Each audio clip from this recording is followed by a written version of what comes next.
Bapak Ibu Saudara semua, malam ini kita coba merangkum kembali ya dan mengingatkan apa yang sudah kita pelajari sebelumnya. Jadi sebelumnya kita membahas kan sebenarnya topik utama kita mengenai jalan keselamatan umat pilihan. Ya, dan kita tahu bahwa perjalanan umat pilihan itu sebenarnya perjalanan menuju kemuliaan ya, dan soal kemuliaan ini sudah dibahas detil oleh Pak Heinz. Dan perjalanan menuju kemuliaan ya sebenarnya adalah satu perjalanan menuju kesempurnaan ya. Jadi umat pilihan itu eh, memiliki satu apa ya eh, tugas besar ya, satu peta perjalanan sendiri bahwa umat pilihan yang adalah orang yang mengenal Tuhan Yesus, mengikuti jejaknya dan meneladani hidupnya itu punya panggilan besar ya, dipanggil untuk sempurna, dipanggil bukan hanya cukup berbuat baik tapi menuju sempurna. Nah, akhir ini saya merenungkan dua hal ya di dalam kekristenan yang eh, seringkali menjadi polemik ya, menjadi perdebatan ya yang tak kunjung selesai, dan itu mempengaruhi cara pandang kita sebagai orang Kristen ya dalam menghidupi iman kita dalam hidup sehari-hari. Pertama itu mengenai apa? Mengenai keselamatan ya, mengenai pengertian tentang keselamatan ya. Jadi seringkali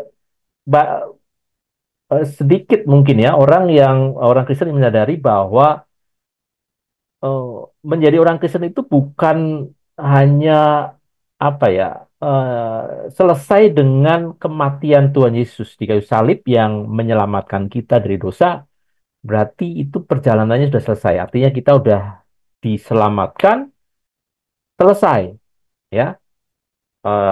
Karena semua dilakukan oleh Tuhan Yesus di kayu salib, sehingga apa kita hanya menikmati perjalanan itu ya, ibarat kita sedang menuju kerajaan Allah ya, Yerusalem baru ya, langit baru bumi baru.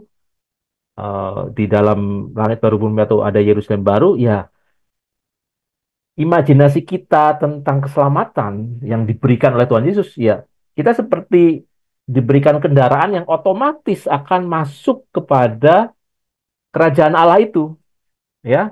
Jadi terbang otomatis, sudah dipilotin otomatis dan menuju kepada kesempurnaan kemuliaan itu. Nah, ini menurut saya yang topik yang sering disalah mengerti ya. Sering disalah mengerti, Bapak Ibu.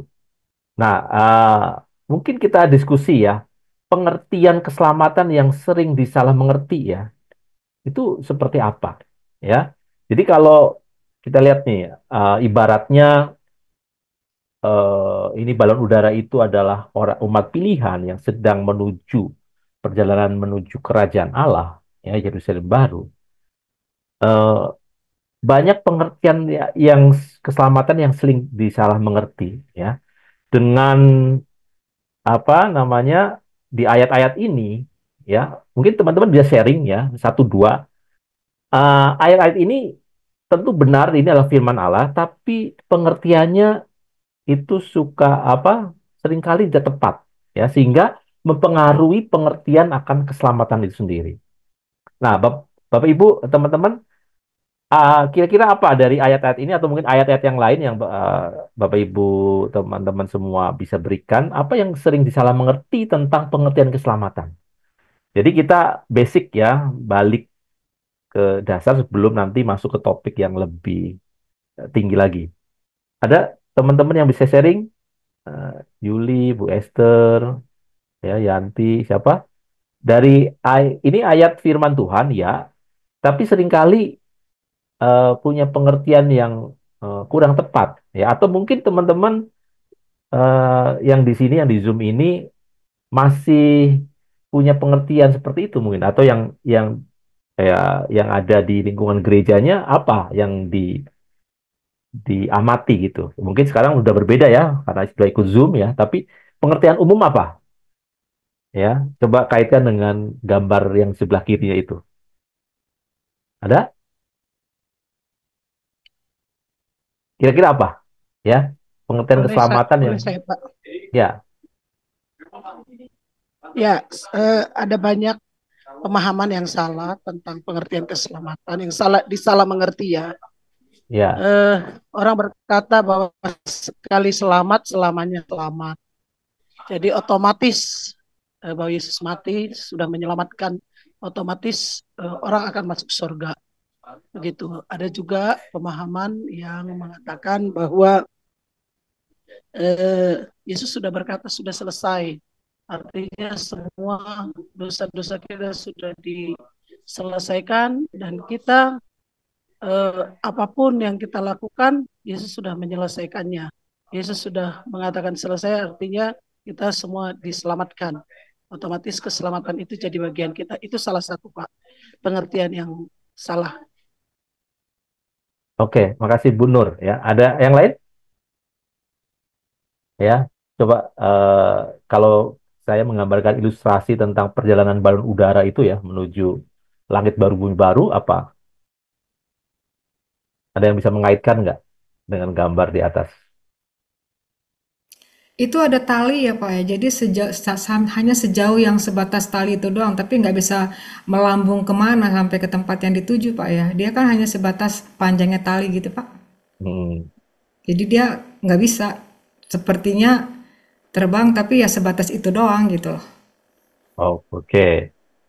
Jadi gitu ya. Apa namanya? Sebatas tali itu aja. Oke, ada yang lain nggak?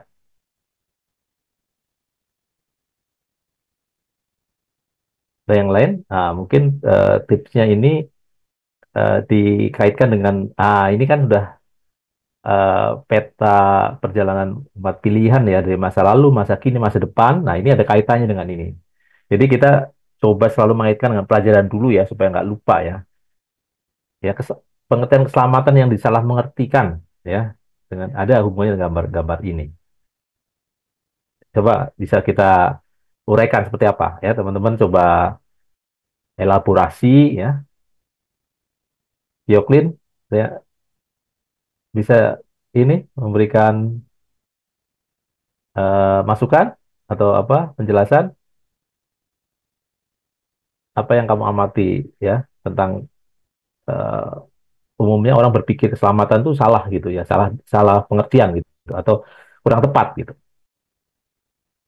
Ini masih gambar balon udara ya Pak Anton. Ya, ya boleh dikaitkan dengan ini, boleh atau nggak terkait juga nggak apa-apa. Tapi eh, mengenai keselamatan kan biasanya ayat-ayat ini ya, Roma 3, Roma 10, Efesus 2 itu, tapi kurang tepat gitu. Nah, kurang tepatnya di mana gitu?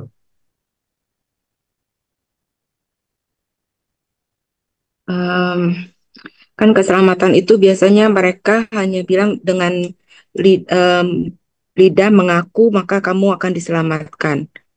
Hmm, Padahal kan keselamatan itu suatu, sedangkan di ayat lain kan ada kerjakanlah keselamatanmu dengan takut dan gentar.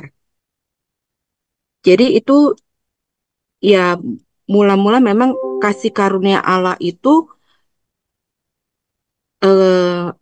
dengan mati Yesus Kristus di kayu salib itu baru terbukanya jalan menuju ke Bapa. Tapi kita itu harus melakukan bagian kita itu di mana em, dengan memperbaharui pemikiran kita, karakter-karakter lama kita itu sih, Pak Anton. Ya, oke, ya seperti sering dikasih ilustrasi kan ya, keselamatan itu adalah uang pangkal yang sudah Tuhan Yesus bayarkan untuk kita lulus kuliah. Nah, untuk ya, selesai kuliah itu, untuk mendapatkan mhm, keselamatan itu, ya kita harus belajar, disiplin, mematikan ya, keinginan daging. Itu sih. oke. Jadi ini ya, apa namanya, seperti uang pangkal tadi ya, sebenarnya ya. Oke, ada yang lain, teman-teman? sambil ini pelajaran basic ya, jangan sampai miss Iya, ya. mungkin teman-teman Ya, muda nih dari Dalek coba ya Pak Yuli Pak gimana? Lepri, Yuli. saya merasa apa ya, pelajaran dasar tuh jangan sampai lupa ya Pak Lepri ya. Ah, ah. Eh, Iya, bagaimana tadi Yohanes 3, Yohanes 3:16, Roma ya, 10 ayat 10, Efesus 2 ayat 8 sampai 9. Kira-kira bagaimana menurut Yuli mengenai keselamatan itu? Apa yang selama ini salah? Yang salah di situ menurut Yuli apa? Tadi Bu Nur sudah sampaikan. Kalau menurut Yuli gimana? Silakan. Baik, terima kasih. Uh, Mengenai keselamatan ini, kasih karunia yang Tuhan berikan kepada kita. Tapi di ayat yang uh, Roma 10 ayat 9 menyatakan bahwa sebab jika kamu mengaku dengan mulutmu bahwa Yesus adalah Tuhan dan percaya dalam hatimu bahwa Allah telah membangkitkan dia dari antara orang mati, maka kamu akan diselamatkan. Nah, arti Tuhan ini juga orang beranggapan bahwa percaya dan mengaku dengan Yesus pasti mereka diselamatkan. Tetapi di ayat yang di Filipi 2, Filipi 1 ayat yang 9 juga menyatakan bahwa sebab kepada kamu dikaruniakan bukan saja untuk percaya kepada Kristus, melainkan juga untuk menderita untuk Dia. Nah, sekarang orang pengertian yang salah karena mereka beranggapan bahwa mengaku dengan mulut dan percaya pasti diselamatkan. Tetapi di ayat Filipi ini juga dinyatakan bahwa bukannya percaya saja tapi harus menderita. Menderita itu kita harus mengikuti jejak-jejaknya Kristus, yaitu kehendaknya Bapa, apa yang dilakukan oleh Bapa. Kita harus melakukannya seperti Yesus ini lakukan. Terima kasih. oke, mungkin dikaitkan dengan apa yang Tuhan Yesus lakukan di kayu salib gitu. Ya, pengertian yang kurang tepat atau salah salah ini itu biasanya tidak mengerti posisi peran ya apa yang dilakukan Tuhan Yesus di kayu salib gitu. Ya tadi ada yang ngomong sudah selesai atau apa gitu. Nah, ada hubungannya. Oke, Dari yang lain Mira seperti ya. ada Hmm. posting ayat, silakan Mira. Ada Roma 5 tadi di posting Mira, silakan. Silakan.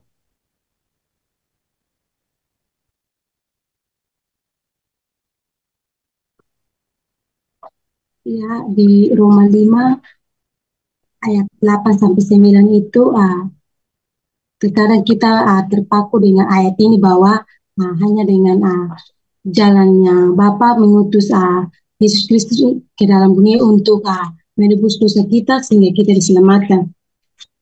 Jadi tadi sudah disampaikan oleh Benur bahwa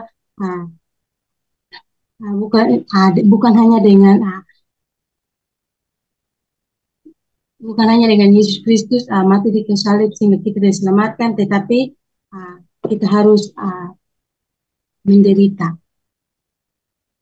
Itu saja. Kita harus menderita. Jadi Mira, apa peran Yesus di kayu salib apa? Yang disalah mengerti. Nah, kita ngomong yang disalah mengerti ya, umumnya. Atau sudah nggak tahu yang salah, taunya udah benar kali ya Pak Lepri ya. Jadi suruh diminta yang salah nggak ngerti. Maksudnya yang disalah mengerti bahwa dengan Yesus Kristus menderita di kayu salib saja bahwa dosa kita diselamatkan sehingga kita luput dari murka Allah. Artinya kita diselamatkan, tetapi nyatanya tidak. Kita dengan itu kita belum tentu diselamatkan. Belum tentu selamat. Oke. Oke, halo. Udah. Ya, mungkin berangkat dari kata selamat itu seperti apa? Mungkin ya, Yanti, silakan. Yang Yanti tahu gimana? Baik, kadangkala banyak orang yang bisa salah mengerti waktu Yesus di atas kayu salib, dia berkata Ya Bapa, ampunilah mereka sebab mereka tidak tahu apa yang mereka perbuat. Nah, dari Yohanes 3 ayat 16 itu kita tahu ya, Allah mengaruniakan anaknya yang tunggal untuk menebus dosa kita. Nah, sekarang posisinya kadang kadang kita berpikir bahwa oh itu Tuhan Yesus mati untuk kita ya, kita percaya saja, tetapi kita dituntut untuk menderita untuk mencapai kemuliaan itu. Terima kasih. Menderita untuk kemuliaan. Ini sudah cukup advance apa? eh, Sampai menderita ini belum sampai nanti menderita nih. Pengertian orang yang salah ya, yang kurang pas gitu. Itu nggak kepikir dia soal menderita kalau yang salah. Berarti hanya percaya saja. Oke, oke, Pak Tadus mungkin. Ya, kalau dari saya dulu diajarkan itu ya, yang salah itu bahwa eh, keselamatan itu Tuhan sudah beri, jadi eh, tidak peduli karena saya sudah Kristen, kita sudah Kristen, keselamatan sudah Tuhan beri karena Yesus sudah mati di salib. Jadi hidup saya itu mau seperti apa, dibilang diajarkan bahwa nanti pasti selamat masuk surga karena Tuhan yang beri. Jadi tidak memperhatikan bagaimana saya hidup di dalam iman saya kepada Kristus, tetapi tahu bahwa sudah Kristen, sudah masuk gereja, sudah percaya, pasti selamat. Nah, itu yang disalah mengerti. Jadi tidak ada semua dari pihak Tuhan. Jadi dari ayat Yohanes 3 ayat 16, lalu itu pemberian Tuhan. Jadi peran kita sangat sangat kecil. Ya. Jadi tidak usah ditambah apa-apa lagi, kita sudah selamat. Yaitu yang fatal bagi saya setelah saya mengerti kebenaran firman Tuhan. Ya, bahkan ada lagunya. Jadi nanti tidak perlu saya hidup bagaimana, tapi nanti bertemu dengan Tuhan, baru Tuhan yang atur saya pasti masuk surga atau selamat. Ya. Ya. Itu yang saya dapat dulu, bahkan diajar di sekolah minggu seperti itu. Ya, oke. Jadi teman-teman ya, ayat-ayat yang yang saya tampilkan ini ya, itu bisanya disalah mengertinya adalah hanya fokus pada bahwa yang percaya tidak binasa melainkan boleh hidup kekal. Jadi percaya artinya ya mempercayai Yesus sudah mati, Yesus sebagai juru selamat, ya udah pasti beroleh hidup yang kekal. Artinya masuk surga. Jadi masuk surganya itu ya karena sudah mempercayai Yesus dalam pengertian apa? Pengertian yang eh, status ya. Status kita percaya Yesus adalah statusnya juru selamat.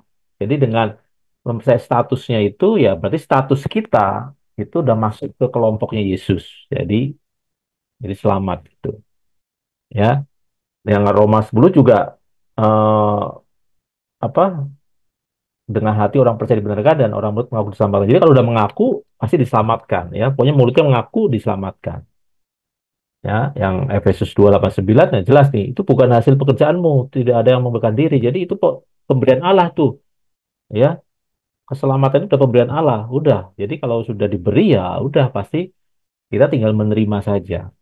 Ya, nah, di situ ada pengertian percaya yang dangkal, ya. Percaya hanya dibatasi apa?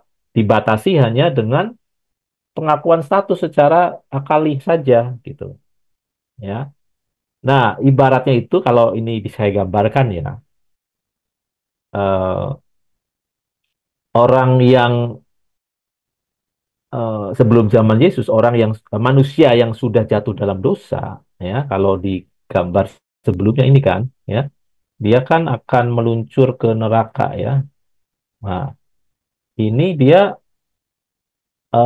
sudah pasti, ya, akan meluncur neraka kalau tidak ada seperti orang di penjara, ya, seperti orang di penjara. Ini Tuhan Yesus itu yang melepaskan belenggu pintu penjara gitu.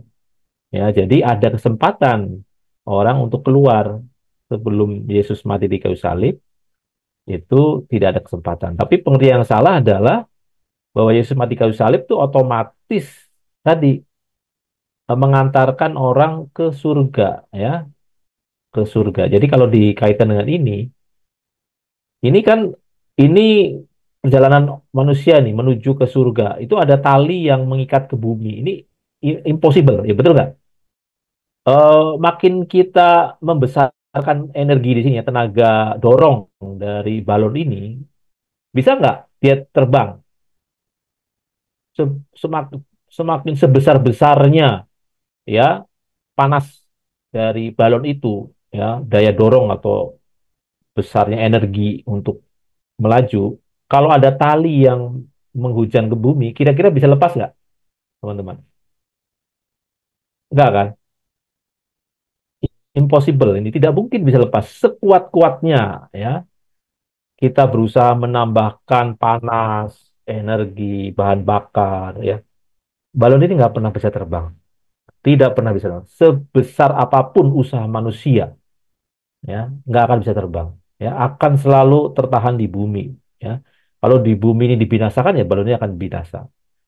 Jadi kalau diibaratkan manusia itu apa menuju eh, perjalanan menuju ke surga itu, ya, itu tidak mungkin sampai ke sana seberapa pun kuat usaha manusia itu. Nah, pengertian yang salah adalah bahwa Tuhan Yesus, ya, datang, ya, untuk memutus tali ini, ya. Nah, Tuhan Yesus mati kayu salib itu seperti memutus tali ini. Jadi begitu diputus, ya sudah langsung terbang, ya kan? Langsung terbang nih, seperti ini gambarnya nih.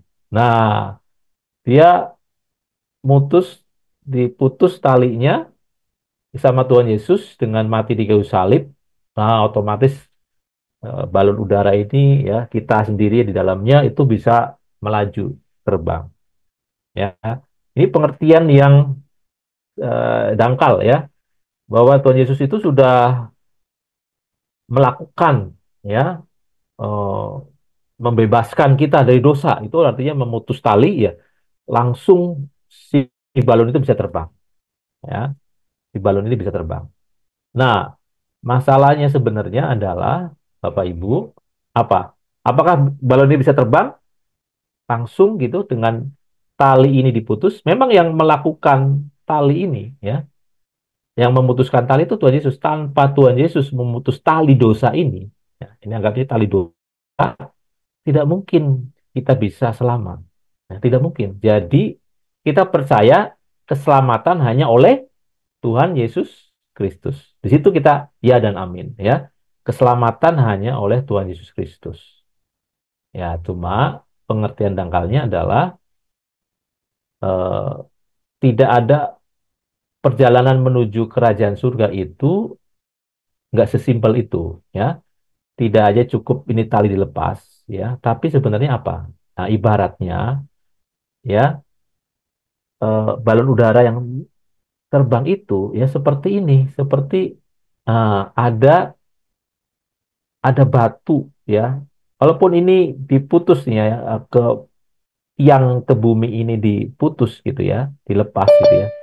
Tapi ada batu, seperti ada batu yang membebani si balon ini sehingga tidak bisa terbang, ya, tidak bisa terbang, ya. Dan seringkali balon ini sedemikian kuat, sedemikian besar sehingga walaupun, ya, sudah dilepaskan nih eh, pasaknya ini, ya, jadi sudah tidak terikat di bumi ini, ya, tidak terikat dengan hukuman dosa bumi ini, tetap tidak bisa terbang. Nah, ini ada ayat yang terkenal, ya, yang bisa menggambarkan itu di Ibrani 12:1 ini. Karena kita mempunyai banyak saksi bagaikan awan yang mengelilingi kita, marilah kita menanggalkan semua beban dan dosa yang begitu merintang kita dan berlomba dengan tekun dan perlombaan yang diwajibkan bagi kita.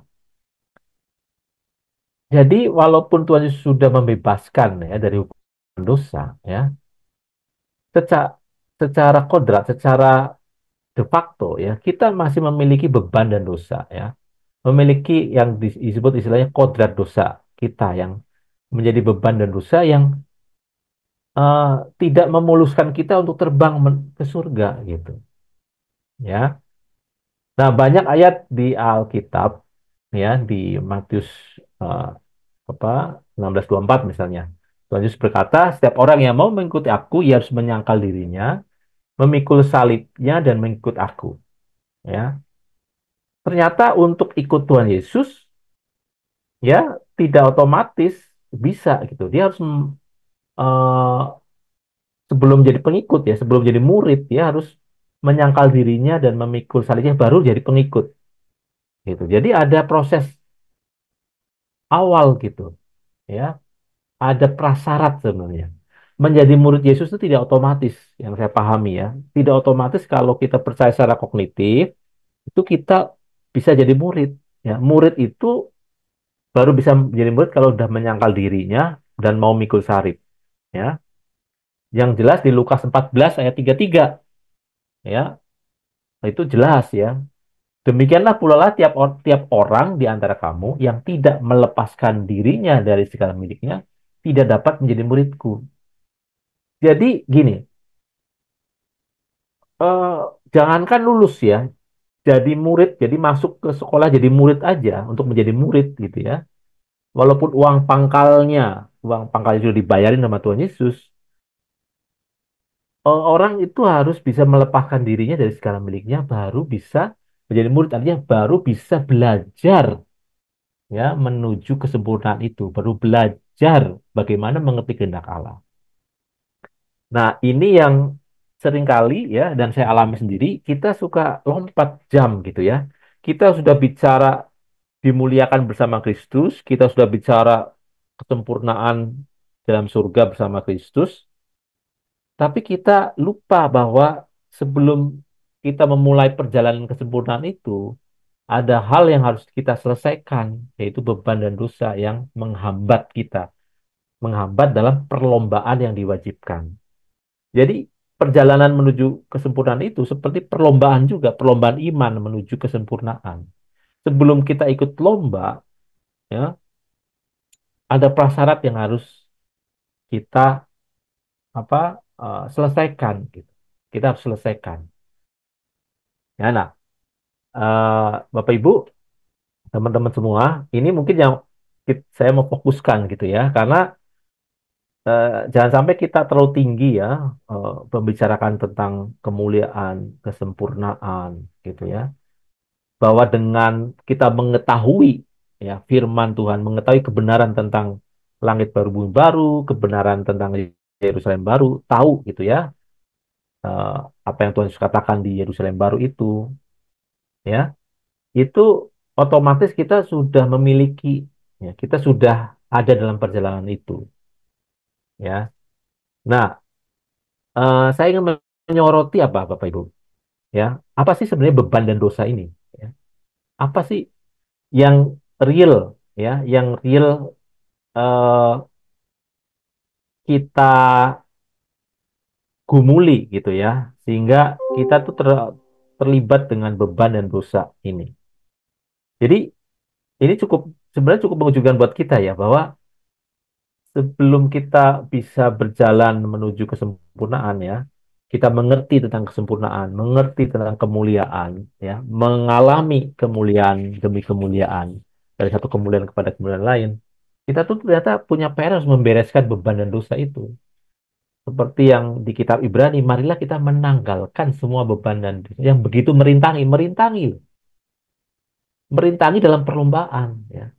Jadi kalau beban dan dosa ini sudah kita bisa atasi, kita masih harus tekun berlomba. Ya.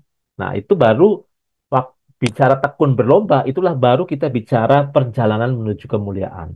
Ya, apa yang eh, mesti kita gumuli, kita bersihkan, kita lakukan untuk bisa tekun dalam perlombaan itu, ya.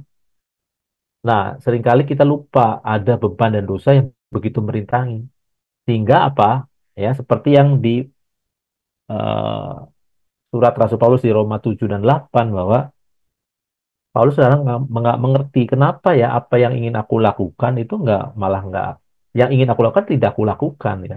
Yang tidak ingin aku lakukan justru aku lakukan. Dia tidak mengerti kenapa ya. eh Sebenarnya saya pengen ke situ tapi kok nggak bisa-bisa gitu. Nah, mungkin Bapak Ibu bisa bisa refleksi ya. Apakah seperti itu ya? Apakah hari-hari ini ya itu kok kita kayak seperti stuck nggak breakthrough gitu ya, nggak mencapai level tinggi ya. Jangan-jangan memang masih ada beban dan dosa yang merintangi kita gitu ya. Nah, kita bicara beban dan dosa nih ya, beban dan dosa ini. Kira-kira apa nih pengertian beban dan dosa yang begitu merintangi itu ya dalam praktek sehari-hari? Nah, mungkin bisa teman-teman bisa kasih ini nih apa pandangan. Ini kan sudah sering kita diskusi ya. Kira-kira apa ya? Nah, apa apa yang harus kita benarkan, yang harus kita lihat supaya kita bisa menang, bisa menyingkirkan beban dan dosa itu. Ya, oke, dicoba teman-teman bisa bantu untuk menjelaskan ini.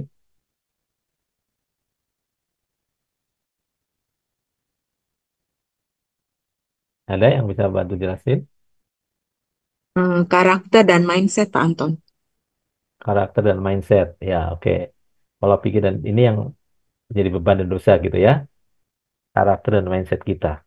Oke. Kita membutuhkan pertolongan dari Roh Kudus untuk terus menghidupi kehidupan kita hari lepas hari, Pak. Dipimpin oleh Roh Kudus, Pak. Hari lepas hari, Pak, itu.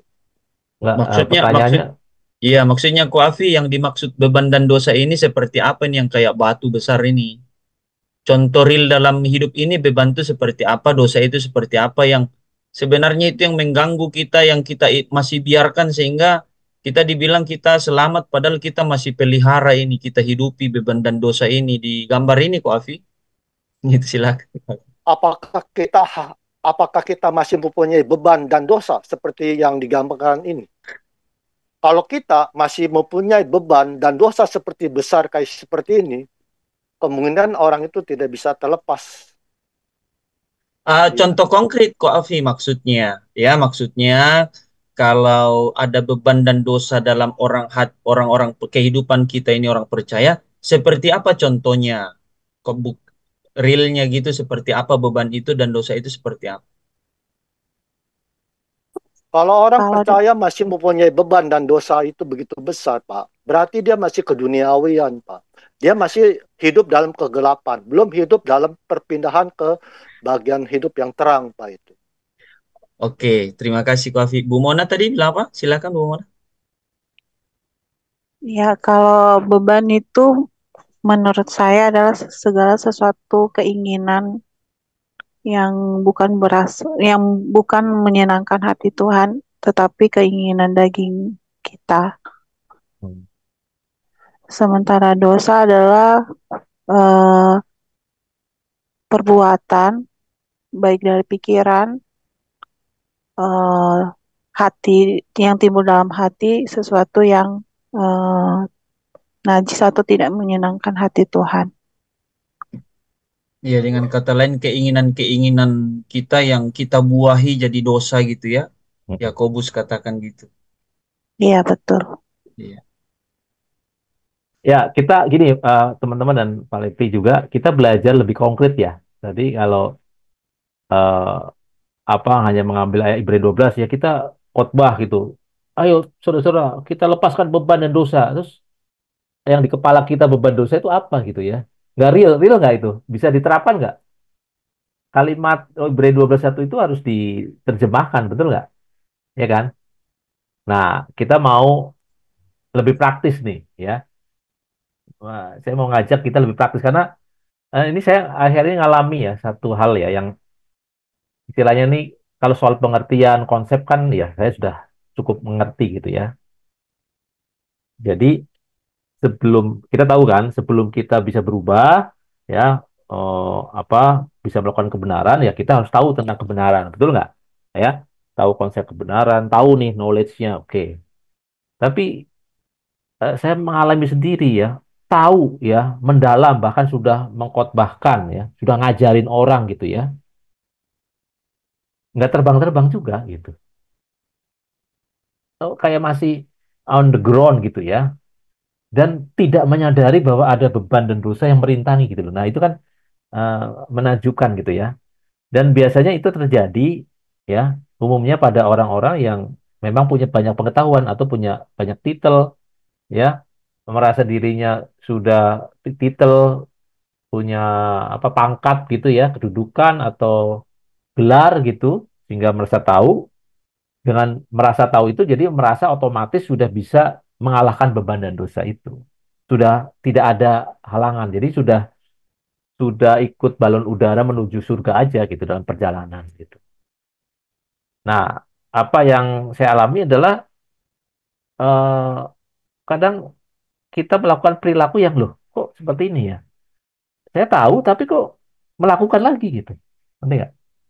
Ya, eh, tahu nih bahwa kalau diskusi sama istri sama ini tuh harus saling mengerti, memahami ya. Tapi seringkali ya memaksakan kehendak kita, ya, emosional dan seterusnya.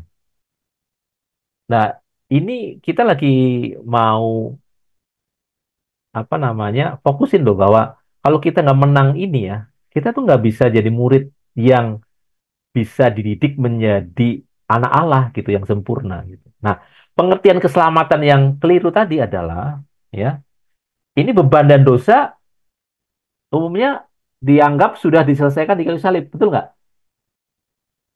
Ya, teman-teman. Kalau pengertian salah kan beban dosa ini kan sudah diselesaikan kan, betul nggak? Jadi nggak ada lagi nih kalau Yesus sudah mati ke salib, ini sudah nggak ada beban dosa itu. Nah ini yang apa? Menurut saya kurang tepat. Jadi akhirnya pengertian keselamatannya dangkal, tidak seperti yang Tuhan Yesus maksud. Ya, padahal di Ibrani 12 jelas tuh ya bahwa kalau dibilang kita bukan usaha kita, ya keselamatan itu bukan usaha kita. Ini di Ibrani 12 kita disuruh berusaha nggak sama penulis Ibrani ini? Apa, penulis Ibrani ini nyuruh berusaha apa? Suruh kita berusaha tentang apa? Menanggalkan semua Melepaskan beban dan dosa. Meninggalkan semua beban dosa itu usaha bukan? usaha Usaha. Jadi yang menanggalkan beban dosa itu Tuhan Yesus atau kita? kita. Kita. Nah, ini yang orang apa umumnya, ya menurut saya ya banyakkan orang Kristen nggak sampai ke sini gitu. Ya, bahwa dosa sudah, kalimat dosa sudah dipikul oleh Tuhan Yesus, udah berarti ngapain ya. Makanya dalam debat-debat itu saya lihat ya, debat Kristen dengan yang beriman yang lain ya, suka melecehkan atau ya salah mengerti ya, karena orang Kristen sendiri yang berpandangan itu, wah enak dong ya jadi orang Kristen ya, tiap dosa diampuni, ah bebas aja mau melakukan dosa nanti tinggal minta ampun, melakukan dosa minta ampun itu, benar nggak? Sering ada ada perkataan seperti itu ya, jadi nggak masuk akal dah, masa begitu berdosa tinggal minta ampun selesai gitu. Nah, karena pengertiannya sangat sempit, ya. Beban dosanya sudah diampuni itu apa sudah dipikul Tuhan Yesus, jadi tinggal tinggal minta ampun sama Tuhan Yesus, mengakui udah hilang gitu ya. Nah, padahal penulis Ibrani menyarankan ya, meminta kita punya usaha menanggalkan beban dan dosa itu yang merintangi kita ya, karena juga pengertian sempitnya adalah kita hanya diproyeksikan masuk surga selesai ya, padahal kita diproyeksikan apa? Bukan sekedar masuk surga, tapi masuk di Yerusalem baru kan, di rumah Bapa, dimuliakan bersama Kristus. Ya, ada yang masuk ke langit baru baru, Tapi tidak sampai ke situ. Nah, proyeksi orang Kristen itu adalah sampai Yerusalem baru, bukan hanya masuk di langit baru bumi baru. Nah, Anton, nah, saya bacakan satu bagian ayat Isa ya, Lukas 13 berkaitan dengan kita usaha atau berjuang. mm, Lukas 13 ayat 22 dan sampai 23, Lukas berapa? 13, 24 ya. Lukas 24. Kemudian Yesus berjalan keliling dari kota ke kota dan dari desa ke desa sambil mengajar dan meneruskan perjalanannya ke Yerusalem. Dan ada seorang yang berkata kepadanya, Tuhan, sedikit sajakah orang yang diselamatkan? Jawab Yesus kepadanya, kepada orang-orang di situ, berjuanglah untuk masuk melalui pintu yang sesak itu, sebab aku berkata kepadamu, banyak orang akan berusaha untuk masuk tetapi tidak akan dapat. Ya, jadi ada dua kata itu ya yang sudah kita pelajari ya. Banyak orang yang berusaha gitu ya, tapi sedikit yang berjuang. Mau yang berusaha itu pengennya ke situ, tapi tidak mau berjuang. Ya, tidak mau, kata di situ berjuang itu mengupayakan segala macam usaha ya, maksimal mungkin, betul nggak? Ya, untuk masuk ke pintu yang sempit itu. Sebenarnya ayat-ayat itu jelas ya, tapi saya juga kadang sekarang heran loh, kemarin diskus sama Pak Hen, kok bisa pengertiannya sedang kali itu ya? Apa tuh Pak Lepri? Padahal ayat-ayatnya begitu jelas ya sebenarnya ya. Hyper grace toh.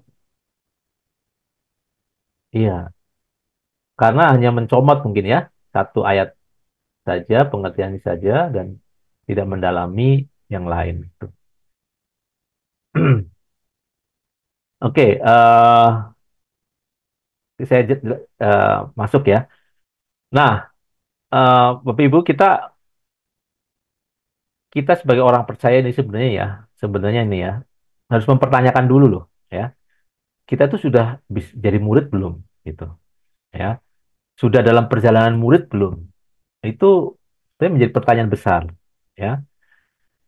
Eh, Seringkali ya ada hal-hal ya yang kita belum belum bebas, belum bisa meninggalkan tadi beban dan dosa sehingga menghambat perjalanan kita murid. Jadi saat kita mau menuju kemuliaan itu, menuju kesempurnaan itu seperti mustahil gitu, seperti tidak mungkin gitu, ya menjadi sempurna seperti Tuhan Yesus ya.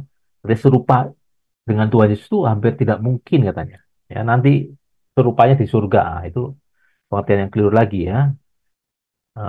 Justru kita membentuk diri kita itu sempurna ya di bumi ini ya.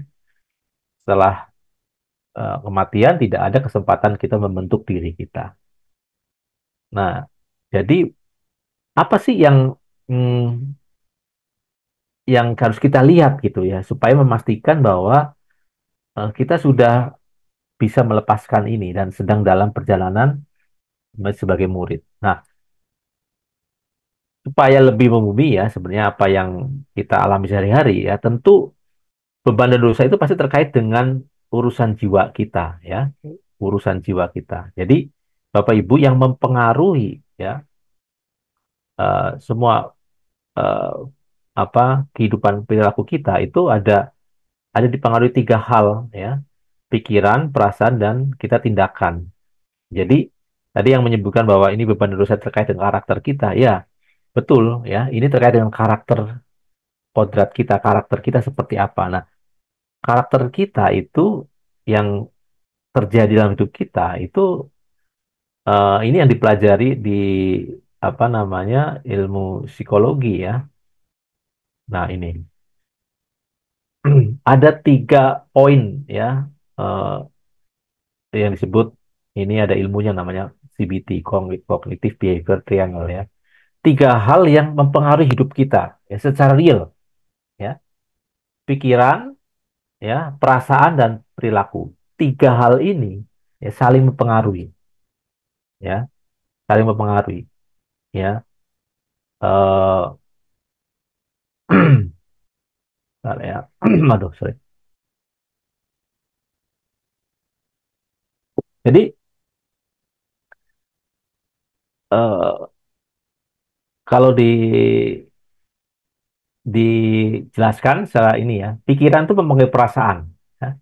Cara kita berpikir tentang sesuatu akan mempengaruhi perasaan kita. Ya. Jadi kalau pikirannya kita negatif, akan menghasilkan perasaan negatif. Perasaan mempengaruhi perilaku. Ya. Emosi yang kuat seperti takut, marah, ya, itu bisa mendorong perilaku tertentu, menghindari sesuatu atau berkonfrontasi gitu ya. Jadi pikiran itu mempengaruhi perasaan, perasaan akan mempengaruhi perilaku, tapi sebaliknya perilaku kita juga mempengaruhi pikiran dan perasaan. Cara kita bertindak dapat memperkuat atau mengubah pikiran dan perasaan. Ya. Nah, misalnya jika kita menarik diri dari aktivitas yang menyenangkan, itu dapat memperkuat pikiran negatif. Kalau kita menghindari, gitu ya, menghindari ketemu, nggak mau bergaul, gitu ya, perilaku kita tuh nggak mau bergaul sama orang ya, justru itu makin membuat kita makin depresi nanti. Ya, contohnya kalau perilaku itu mempengaruhi mood perasaan kita, Bapak Ibu bisa nggak kalau kita gembira, menyatakan gembira itu dengan muka mengkerut, menunduk gitu. Bisa nggak kita gembira dengan ekspresi wajah dan perilaku tubuh seperti itu? Ya, nggak bisa gitu ya. Kita kalau mau gembira pasti mata terbuka lebar, ya, tubuh juga seperti terbuka ya. Jadi kalau kita terbiasa menunduk, ya coba aja Bapak Ibu tuh menunduk, mata tertunduk, terus tangan dilipat gitu ya. Itu juga akan memulai perasaan kita, ya, seperti orang terlungkup ya, ditahan gitu ya. Nah, jadi kalau dibilang bahwa mind and body itu united ya, pikiran, perasaan, eh, tubuh dan jiwa itu menyatu, itu betul sekali ya, saling mempengaruhi ya, saling mempengaruhi. Nah, ini yang apa namanya? Kita coba pahami ya, bagaimana interaksi antara pikiran, perasaan dan perilaku kita. Jadi seringkali inilah yang menghambat ya pertumbuhan iman kita. Inilah yang menjadi beban dan sekaligus dosa, atau dosa itu kan kemelesetan ya, kemelesetan dari jalan kita ya, karena kita dimulai dari pikiran yang salah ya. Nanti ada namanya irrational thinking ya. Kita harus mengenali gitu ya, bahwa kita punya bawaan apa nih, pikiran-pikiran yang salah, yang menyimpang itu. Kalau pikiran-pikiran ini tidak dibereskan ya, ya jangankan terbang gitu ya, menuju langit ya, mau mengangkat aja susah gitu ya. Jadi jangan ngomong terlalu dalam tuh apa. Kita praktisnya itu adalah ya mengenali pikiran-pikiran ini ya. Jadi pikiran ini apa? Termasuk apa? Persepsi, interpretasi ya, keyakinan yang kita miliki diri sendiri, orang lain gitu ya. Eh, jadi kalau pikiran kita banyak yang negatif ya, itu pasti ya akan sedikit banyak mempengaruhi perasaan feeling kita ya. Contoh nih ya, eh, kita lihat ada orang yang sering kali gagal gitu dalam pekerjaan. Jadi kita lihat kan banyak ya, mungkin ada kita lihat di teman sekeliling kita itu, dia orang ini kalau melakukan sesuatu pasti gagal, gagal gitu. Selalu nggak benar gitu. Nah, kalau ditelisik gitu ya di penelitian psikologi itu, dia tuh punya belief ya, punya pikiran apa? Oh, saya tidak pernah bisa sukses ya. Saya ini orang gagal, saya ini orang bodoh. Nah, kalau ditelusuri bisa bisa ketemu itu tuh. Oh, dia punya pikiran yang dia keep, yang dia jaga, yang dia pertahankan, bahwa dia mempertahankan bahwa saya ini orang bodoh, saya ini pasti gagal. Nah, ya pasti ya perilakunya akan menuju kegagalan itu ya. Nah, terkait perasaan emosi itu eh apa? Itu respon emosional yang kita alami sebagai hasil dari pikiran kita ya. Marah, depresi dan seterusnya. Jadi kalau kita punya perasaan tadi, wah saya tuh orang yang nggak bakal bisa sukses deh. saya kartu mati deh gitu ya. Ada nggak orang seringkali ngomong gitu, wah dia kartu mati deh gitu. Itu bisa menyebabkan kita frustasi kan, rendah diri gitu ya. Nah perilaku itu ya yang kelihatan nyata. Ya, jadi Bapak Ibu eh, penting untuk memahami ya, ini juga dalam hubungan interaksi di komunitas ya. Jangan menghakimi orang, jangan jangan menilai apa yang kelihatan ya. Kadang perilaku yang kelihatan itu ya, orang itu tidak bermaksud seperti itu ya. Misalnya dia eh, iri atau apa, cemburuan kita atau eh, marah sama kita karena kita mungkin lebih menonjol, lebih sukses gitu ya. Mungkin di dalam benak orang itu dia nggak mau melakukan itu tapi terjadi. Nah, saya punya pengalaman waktu itu apa ya? Ada waktu itu tempat kerja saya masih ingat sekali ya. eh, Dia mendapat penghargaan untuk apa atau dia mempunyai barang atau apa ya yang mulai saya inginkan, itu timbul ada perasaan iri gitu ya. Padahal waktu itu saya udah diajarin tentang firman Tuhan, "Loh, nggak boleh nih, iri ini nggak benar gitu ya." Tapi nggak bisa menghentikan gitu, pikiran apa perasaan itu ya. Jadi perasaan itu mendominasi, padahal kita ada pikiran sadar lain gitu. Nah, seringkali memang Bapak Ibu, perilaku kita itu memang didorong oleh perasaan. Jadi eh, apa namanya, perasaan ini eh, suka tidak suka itu mendrive ya, seringkali mendrive kita. Dan seringkali kita nggak menyadari bahwa perasaan ini itu ada akarnya, ada sebabnya ya. Ada akar yang menyebabkan ya kita mengalami situasi seperti itu ya. Contohnya ini saya ambil mungkin dari ya salah satu, sebentar ya ya mengenai perasaan ya. Pernah nggak Bapak Ibu itu ya mengalami merasa marah sehingga Anda membentak atau memarahi seorang berkepanjangan ya? Pernah nggak saudara merasa dipermalukan di komunitas sehingga Anda memutuskan untuk tidak mau datang ke komunitas itu lagi? Pernahkah Anda punya ide buat tim tapi tidak berani melakukan karena takut ditolak? Ya. Pernah Anda merasa gelisah namun tidak tahu mengapa Anda merasa demikian? Ya, itu namanya unpleasant feeling. Ya, ini teman-teman kita bergulat dengan ini setiap hari. Ya, ini salah satu beban dosa yang kita harus selesaikan. Kalau kita tidak tahu menyadari ini ya, kita mau terbang juga susah gitu.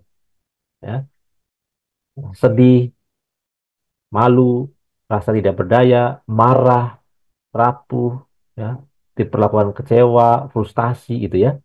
Dalam interaksi hari-hari ya, apalagi dalam pekerjaan itu ya, ini sering muncul, betul nggak? Dan kita seperti terlarut gitu loh, nggak menyadari gitu. Baru belakangan sadar loh, ngapain ya saya kecewa sama dia atau merasa saya direndahkan gitu ya. Nah, saya pun ngalami loh ya. Padahal udah khotbah gini ya, tapi masuk situasi kerjaan tuh ada perilaku teman sekerja kita atau kolega kita seperti ini, oh kita merasa direndahkan, sehingga kita marah gitu ya. Nah, eh, cara menanggalkan beban dan dosa itu adalah salah satunya dengan kesadaran akan perasaan kita ya. Kita menyadari perasaan yang apa namanya bergejolak ya di jiwa kita ya. Jadi ini salah satu ciri, maksudnya gini, kalau ada yang tidak beres ya, kita deteksi dengan perasaan dulu. Perasaan yang muncul ya, muncul. Nah, nanti ada tekniknya kita mengenali perasaan-perasaan itu ya. Dan setelah kita mengenali perasaan itu, kita akan telusuri perasaan itu muncul dari pikiran apa sih ya? Dari false belief apa? Kepercayaan salah apa gitu. Ya, supaya kita bisa memisahkan ya, diri kita itu bukan perasaan kita gitu.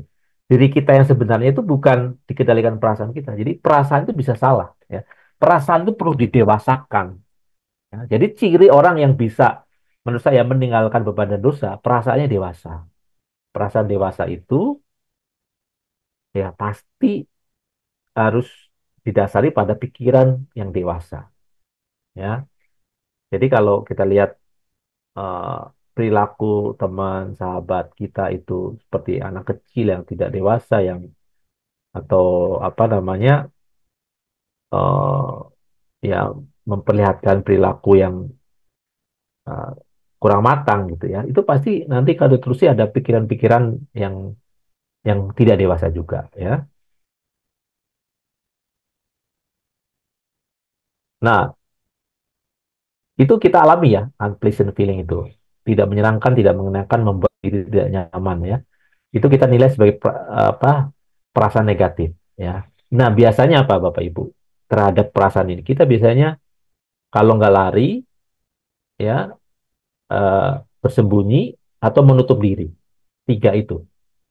Escape, run, escape, melarikan diri ya. Kita melarikan diri perasaan itu nggak, aduh, nggak mau mikir lah. Hide ya, bersembunyi atau menutup diri ya. Nah, larinya kita terhadap perasaan yang tidak menyenangkan itu apa? Bisa ke makanan, ya, belanja, sosial media, dan seterusnya.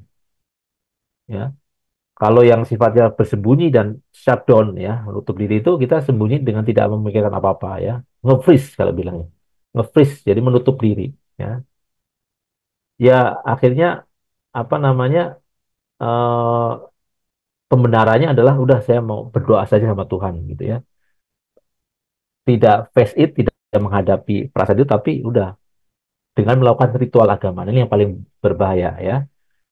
Jadi ritual agama itu bisa menutupi apa yang sebenarnya terjadi.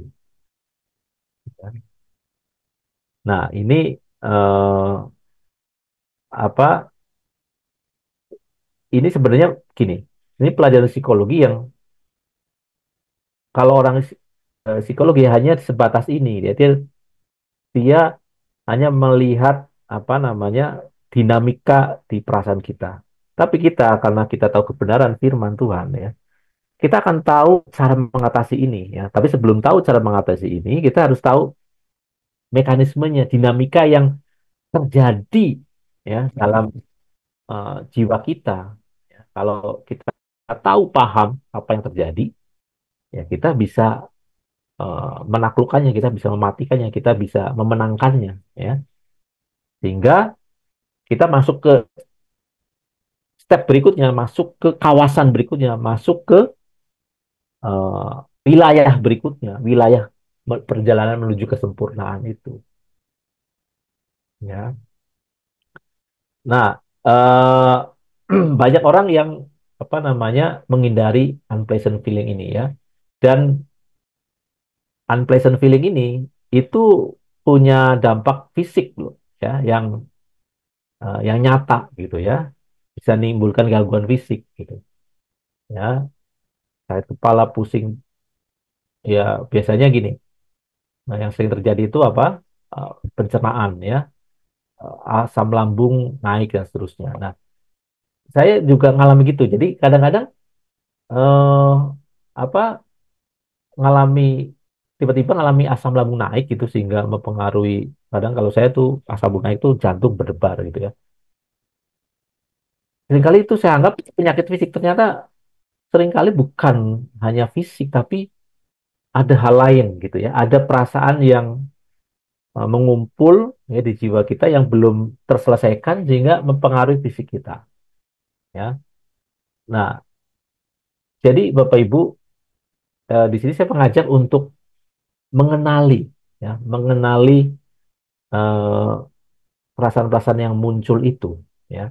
Karena kalau kita mengabaikan ya, termasuk mengabaikan itu dengan udah yang penting doa gitu, dengan ritual agama, ritual rohani gitu, itu baca firman itu apa, tidak face it, tidak menghadapi, nah itu akan muncul terus, tidak akan terselesaikan ya. Nah, ini yang apa namanya, eh, secara praktis ya Bapak Ibu, kita coba dealing ya, supaya supaya apa, supaya kita bisa menang ya, supaya kita masuk step berikutnya ya. Jadi firman yang kita dapat ya, yang kita peroleh itu ya, itu harus harus berdaya, ya, berdaya guna untuk eh, mendewasakan, ya, perasaan kita, ya. Nah,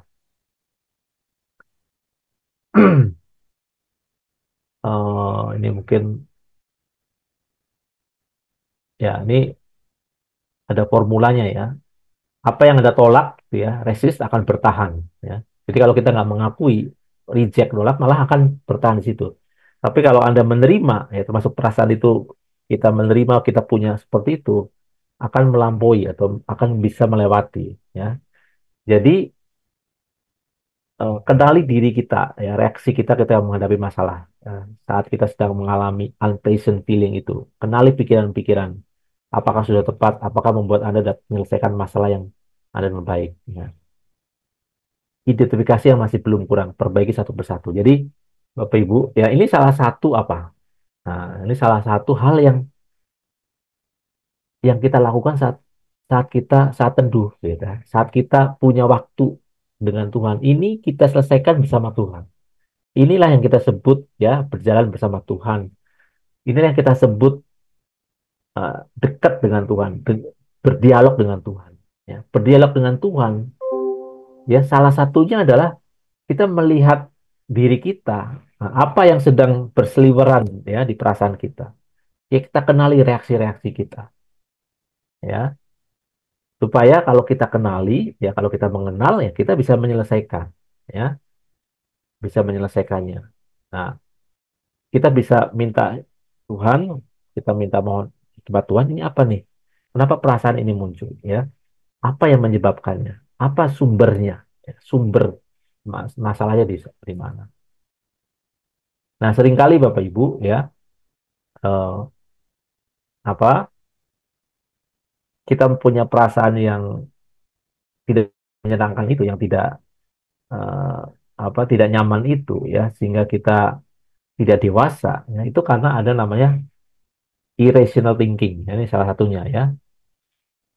Eh, jadi kita harus paham nih bahwa seringkali kita punya pola pikir yang irasional, ya, irasional, ya. Contohnya ini, ya, si A melihat temannya di suatu pesta dan ia melambaikan tangan untuk menyapa. Temannya seperti melihat dia, namun selanjutnya terlihat membuang muka, ya.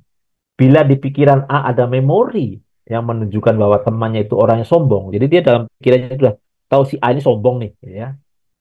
Atau berpikir bahwa kalau orang yang membuang muka artinya tidak dianggap meremehkan, ya. Dia punya pikiran si A itu sombong, atau dia punya pikiran kalau orang membuang muka itu artinya meremehkan, ya.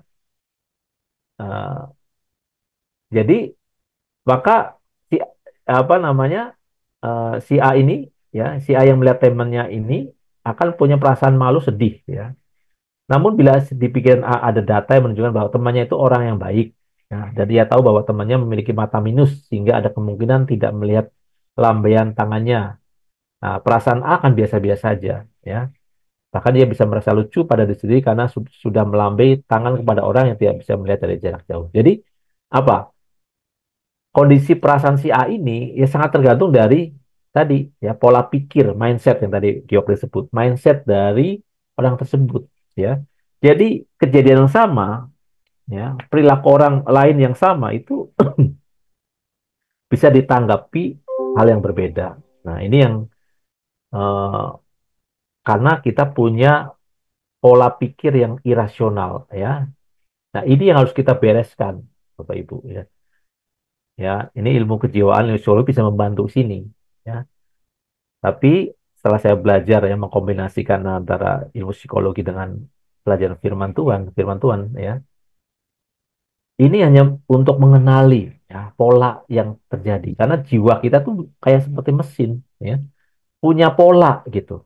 Jiwa kita tuh punya pola, ya, yang terbentuk, ya, bertahun-tahun, yang nggak bisa hilang dengan sendirinya atau nggak bisa dengan mudah kita bentuk ulang, ya.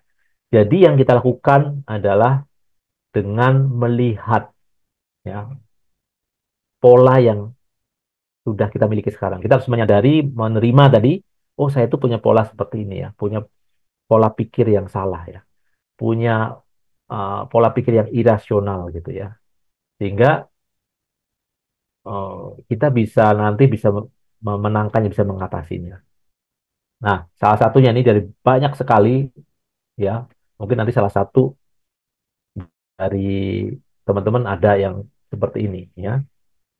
Ada namanya pola pikir irasional tuh all or nothing thinking ya, berpikir hitam putih. Kalau ini tuh berpikir borderline ya, istilahnya itu hitam putih. Kalau ya atau tidak ya, satu atau nol gitu ya. Berpikir ekstrem kiri atau ekstrem kanan, hitam putih. Tidak mempertimbangkan adanya kompleksitas atau area abu-abu ya. Jadi saudara bisa melihat seorang sangat baik atau sangat buruk ya. Padahal dalam kenyataannya tidak ada orang yang punya garis itu, yang baik-baik terus atau jelek-jelek terus, tidak ada baiknya. Yang baik tidak ada jeleknya ya. Nah, kalau Anda punya pola pikir seperti ini, itu udah pasti akan mempengaruhi feeling perasaan Anda ya.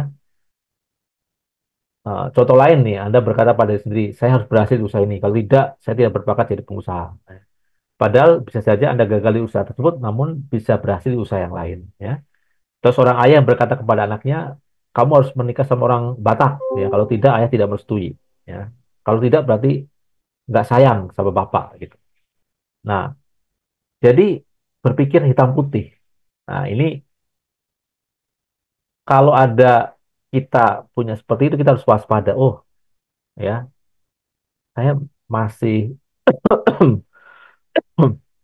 berpikir seperti ini ya, ekstrem kiri, ekstrem kanan. Nah, eh, ini yang salah satu aja ya, salah satu eh, contoh ya bahwa jangan-jangan inilah penghambat beban dosa kita nih. Inilah beban-beban yang merintangi gitu ya. Eh, Pola pikir yang irasional, irasional ini banyak banyak aspek gitu. Nah, dengan mengetahui ini itu sebenarnya menyadarkan kita ya, menyadarkan kita sadar kita punya pola pikir yang irasional, yang tidak masuk akal, yang salah, false belief, sehingga kita bisa meninggalkan ya. Jadi kalau kita tidak bisa meninggalkan sesuatu yang kita nggak tahu, ya dari bagaimana kita bisa meninggalkan sesuatu yang nggak tahu, ya. Oke. Nah, mungkin nanti dilanjut depan ya ini apa namanya banyak yang dibahas. Artinya dari sini Bapak Ibu ya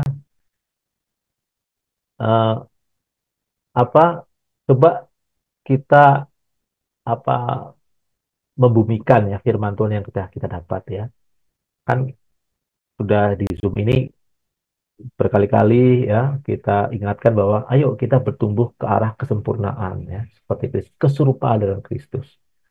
Kadang-kadang itu jargon istilah kerohanian yang nggak membumi gitu ya. Ya terus apa gitu untuk mencari kesulitan itu apa?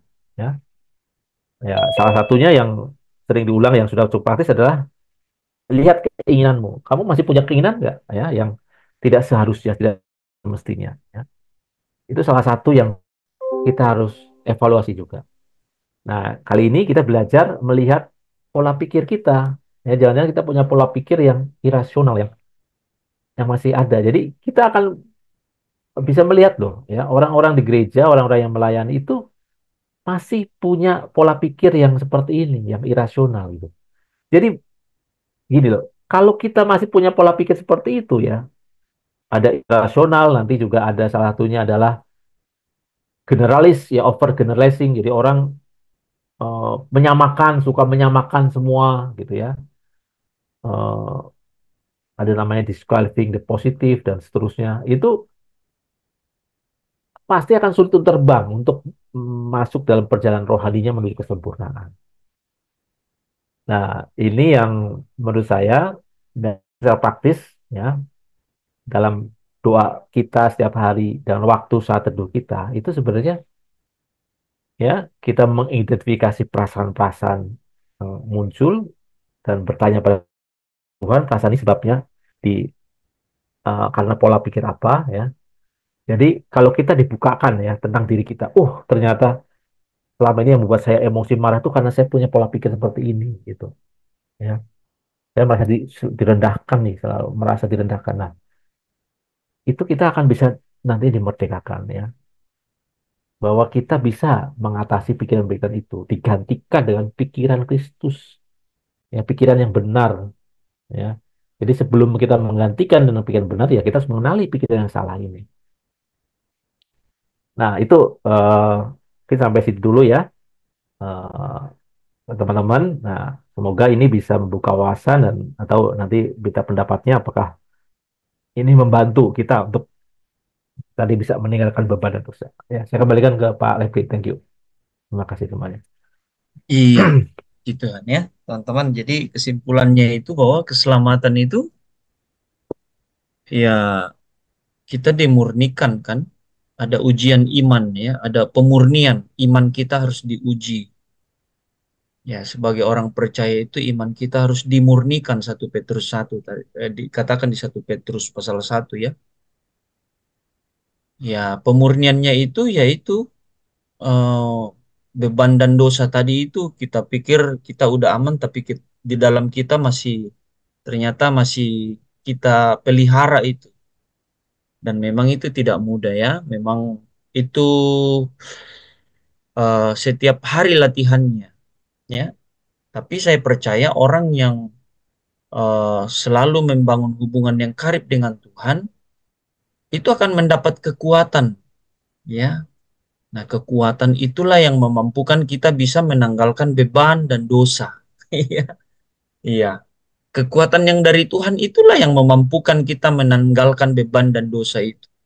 Jadi kalau kita tidak terhubung dengan Tuhan, rajin ibadah, rajin persekutuan, tapi setelah itu tidak terhubung dengan Tuhan, itu tidak punya daya kekuatan pas diperhadapkan dengan kenyataan proses, ya. Sebenarnya itu kenyataan hidup, tapi Tuhan izinkan untuk memproses iman kita supaya lebih murni, ya. Jadi supaya iman kita ini menjadi apa, teman-teman?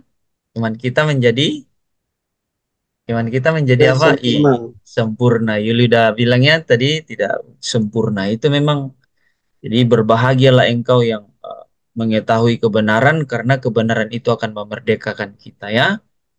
Jadi tetap berjalan di dalam uh, pimpinan Roh Kudus, dan kebenaran firman Tuhan malam hari ini mengajar kita bahwa supaya kita di dalam perlombaan kita menjadi ringan, kita bisa lari lebih cepat, kita harus tanggalkan beban dan dosa itu. Ya, tadi sudah disampaikan, ada hal-hal yang terkadang kita tidak sadari ya, padahal itu itu adalah beban, ya, itu beban. Itu beban yang sebenarnya tidak. Makanya Kolose 3 ayat 1, 2, dan 3 ya. Kalau kita sudah dibangkitkan uh, bersama Kristus, bersama apa di dalamnya. Kalau kita sudah dibangkitkan di dalam Kristus, carilah perkara yang di atas. Nomor 2, ayat 2, pikirkanlah perkara yang di atas. Ya, jadi mari tetap setia menjadi murid Kristus, ya, yang mau dididik, mau diajar. Murid itu selalu dididik, diajar, dan kalau salah ditegur. Ya, Tuhan izinkan itu di dalam pribadi kita masing-masing. Saya melewati kemarin, kebayang Tuhan sayang sekali anak kita itu ya. Ada anak saya itu ada sedikit salah, tapi tiba-tiba muncul aja satu tindakan dari saya mau cubit, tiba-tiba setelah cubit dan mau cubit lagi, tangan saya ketumbuk di salah satu lemari dan sakit. Saya langsung, Tuhan ya, Tuhan, eh, saya langsung peka dan bilang, itu Tuhan, stop tangan saya. Gitu ya. Jadi Tuhan itu tegur kita langsung. Nah, siapa yang peka itu yang bagus. Itu yang bagus. Kalau kita masih peka itu bagus, kalau tidak peka lagi itu yang bahaya. Nah, kepekaan kita itu ditentukan dari hubungan kita yang karib dengan Tuhan. Setiap kita itu pasti diuji, ya, kemurnian iman kita, 1 Petrus 1, yang nilainya jauh lebih tinggi, yang lebih tinggi dari emas yang uh, dimurnikan lewat api. Amin, teman-teman. Wah, Rasul Paulus terbukti itu muncul kualitasnya, ya. Rasul Paulus tuh muncul kualitasnya lewat proses-proses hidup. Mengikut Yesus harus sangkal diri, pikul salib, teman-teman ya. Karena menjadi seorang utusan Kristus, menjadi seorang utusan Kristus, memang kita harus melalui proses-proses kehidupan, ya, proses ujian iman. Mari kita berdoa. Bapa di surga, terima kasih untuk kebenaran firman-Mu malam hari ini. Kami bersyukur, dan biarlah Engkau meteraikan dalam setiap hati kami, dan biar Engkau menyertai kami di dalam tidur kami malam hari ini, supaya kami melewatinya bersama dengan Tuhan. Hamba-Mu Pak Anton berkati Bapa, biarlah Engkau pakai terus untuk mengajar mendidik kami di dalam Zoom kami. Di dalam nama Yesus kami berdoa. Amin. Amin. Amin. Amin.